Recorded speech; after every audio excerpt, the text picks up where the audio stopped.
কুরআন আমাদেরকে বিভিন্ন আমলের সঠিক অনুপাত ঠিক করে দিয়েছে।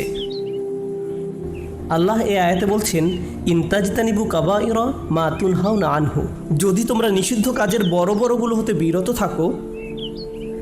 সুতরাং দেখা যাচ্ছে এমন অনেক বড় বড় পাপ রয়েছে যেগুলো থেকে আমাদের অবশ্যই বিরত থাকতে হবে।